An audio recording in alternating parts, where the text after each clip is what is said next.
आज पढ़ा रहे हैं अध्याय दूसरा।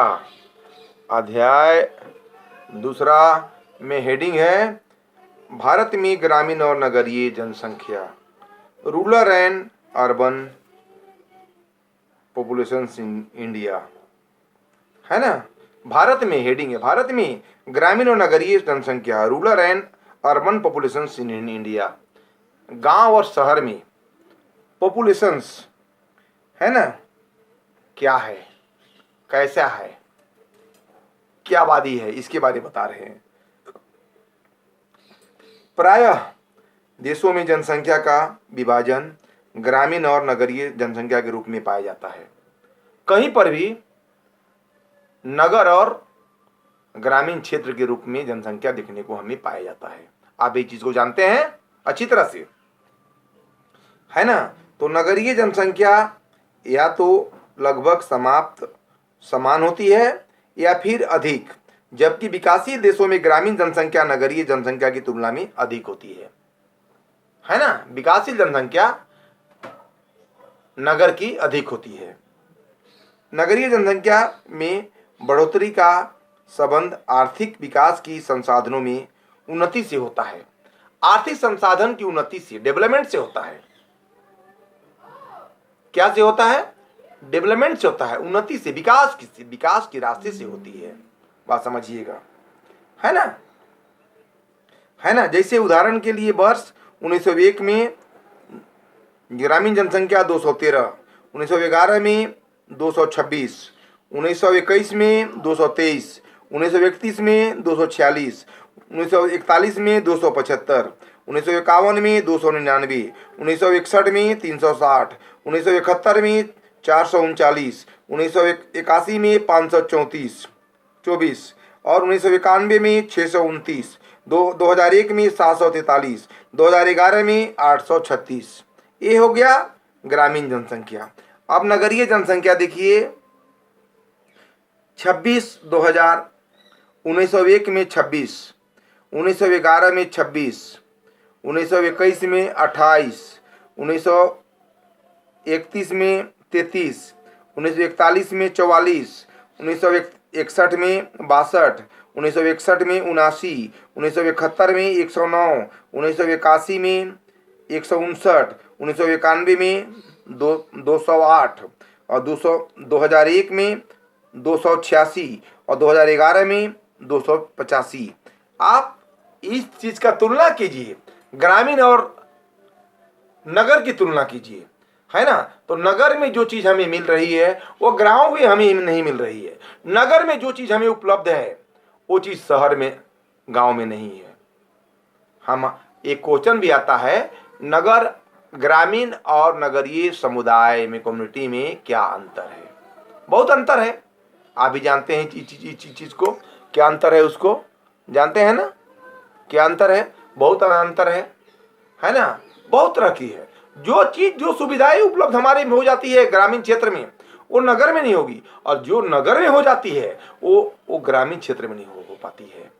आप भी चीज को जानते हैं, ग्रामीण नगर में क्या अंतर है? बहुत डिफरेंट है, बहुत अंतर पाया जाता है। जो चीज कम रेट में, कम दाम में हमें ग्रामीण क्षेत्र में मिलता है वो नगर में नहीं मिलता है।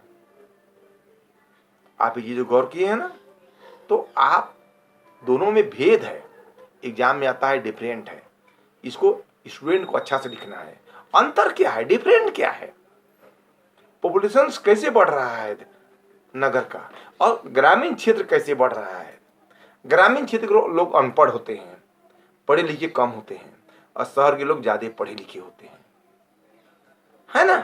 तो ग्रामीण क्षेत्र में जनसंख्या ज्यादा बढ़ रही है, लेकिन आज तो देखने को मिलता है कि नगरीय क्षेत्र में जनसंख्या काफी बढ़ रही है ना। अब आगे देखिए, यदि हम भारत की जनसंख्या विवरण ग्रामीण और नगरीय का अवलोकन करें तो यह स्पष्ट होता है कि अभी हमारे देश की जनसंख्या का एक छोटा भाग नगरों में रहता है, जो इस बात का प्रमाण है कि हमारा देश अन्य विकसित देशों की तुलना में व्यापार, उद्योग धंधों के विकास, यातायात व संचार के माध्यमों में सभी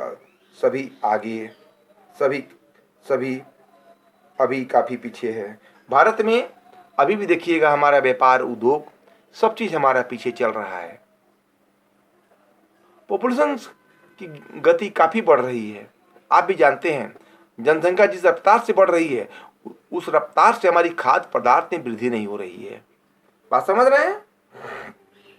और नगरीय जनसंख्या के विवरण को निम्नलिखित तालिका द्वारा स्पष्ट कर सकते हैं, जो अभी बताए आपको हम, है ना। इस तालिका से स्पष्ट होता है कि स्वतंत्रता प्राप्ति के पश्चात नगरीय जनसंख्या में वृद्धि का प्रतिशत काफी बढ़ा है। यानी वर्तमान समय में भारत के बीच जिन राज्यों में औद्योगिकरण और नगरीकरण की प्रक्रिया में तीव्र गति से वृद्धि हो रही है उन राज्यों में महाराष्ट्र, गुजरात, तमिलनाडु तथा पश्चिम बंगाल आदि प्रमुख है। इसके विपरीत जो राज्य औद्योगिक विकास की दृष्टि से पिछड़े हुए हैं उनमें नगरीकरण की प्रक्रिया की गति काफी धीमी है। इन राज्यों में उत्तर प्रदेश, बिहार, उड़ीसा तथा आंध्र प्रदेश आदि उल्लेखनीय है। अच्छा, भारत में जनसंख्या की तीव्र वृद्धि का अनुमान इसी बात से लगाया जा सकता है ना, कि कैसे बढ़ रही है ना। तो हमें देखना है कि भारत की जनसंख्या कितनी रफ्तार से बढ़ रही है, जिस रफ्तार से हमारी खाद्य पदार्थ में वृद्धि नहीं हो रही है। अनुमान लगाइए आप कि कैसे हम पॉपुलेशन को कंट्रोल करेंगे। एडुकेशन जरूरी है। हम शिक्षित होंगे तब बाकी को शिक्षित करेंगे। हम गांव गांव, हम कस्बा कस्बा, ग्रामीण क्षेत्र के सुदूर क्षेत्र में हम शिक्षा का ज्योत जलाएंगे, प्रज्वलित करेंगे शिक्षा का, एडुकेशन का।